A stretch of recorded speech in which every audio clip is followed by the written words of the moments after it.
Jumpa lagi bersama saya, Yana Priyatna, seorang CEO dan founder dari Yanpurland atau The Emerald Resort, Kota Bandung, tepatnya di daerah Tol Padalarang, Bandung Barat. Oke, pada kesempatan kali ini saya ingin bahas tentang properti syariah versus properti konvensional, halal mana. Oke, tapi sebelum saya sharingkan lebih lanjut, kalian bisa like, comment, subscribe video di bawah ini sehingga hanya bisa memberikan banyak informasi, motivasi, dan inspirasi bagi banyak orang. Oke, kita lanjut. Kira-kira properti syariah versus properti konvensional halal mana? Tapi pada kesempatan kali ini saya tidak akan membahas halal haram. Saya akan membahas dulu perbedaannya. Kalau properti konvensional itu pasti menggunakan bank, mungkin ada denda di situ gitu ya, ada sita gitu kalau terjadi telat bayar gitu ya. Kemudian pakai perantara lah intinya ya. Kemudian akad-akad konvensional seperti biasanya. Pokoknya intinya melalui pihak ketiga yaitu adalah perbankan gitu ya. Nah, kalau properti syariah ini biasanya properti yang mencicil kepada developernya sendiri atau mungkin menggunakan instrumen pihak ketiganya bank syariah yang akadnya adalah akad jual beli biasa, tidak ada denda, tidak ada sita, tidak ada bunga gitu ya. Hanya mungkin perbedaannya kenaikan harga. Jadi mungkin harga 1 tahun dengan harga 5 tahun pasti beda gitu ya. Kenaikannya biasanya rate 10% gitu ya. Tapi di sini saya tidak ingin membahas halal haram, benar atau salah yang mana gitu ya. Karena properti syariah juga mungkin dengan mengusung konsepnya cukup bagus juga gitu ya.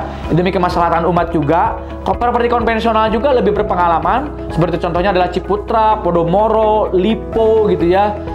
Kemudian Sumarekon dan sebagainya itu jauh lebih berpengalaman, bahkan antara 30 sampai dengan 50 tahun di industri properti gitu ya. Tapi yang terpenting antara properti syariah versus properti konvensional adalah yang paling penting, bisakah terdelivery semuanya kepada konsumen gitu ya.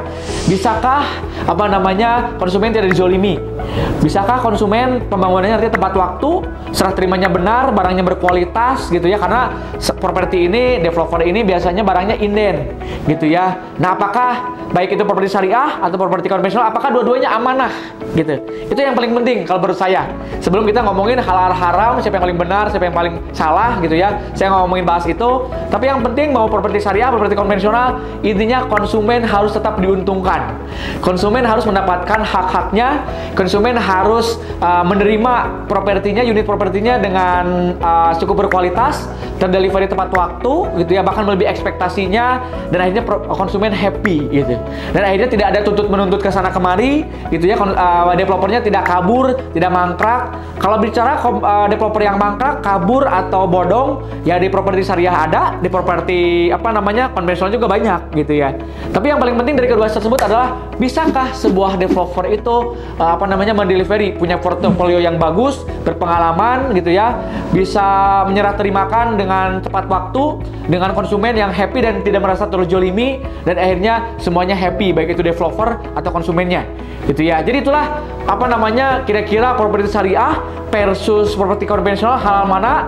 Tapi saya nggak bahas itu, tapi yang penting adalah bisa terdelivery dengan sangat berkualitas dan tepat waktu kepada konsumen, dan akhirnya semuanya senang, semuanya bahagia, dan akhirnya indah dunia semuanya, punya keuntungan, punya net profit semuanya. Itu aja yang bisa saya sharingkan. Jadi pilihlah developer yang bijak, yang amanah, yang jujur, yang intinya punya portofolio dan pengalaman yang luar biasa, sehingga akhirnya konsumen semuanya bisa menceritakan kembali kebahagiaannya kepada keluarganya atau kepada teman-temannya, dan bisa mereferalkan kembali properti tersebut kepada orang lain juga gitu ya. Itu mungkin sedikit sharing daripada saya. Semoga bisa memberikan banyak manfaat, inspirasi, motivasi, dan men-trigger Anda untuk bisa membeli sebuah properti segera gitu ya. Saya Yana Priyatna, senang mencari ilmu dan senang berbagi. See you on the time, see you on the top. Hatur nuhun. Sukses hebat luar biasa.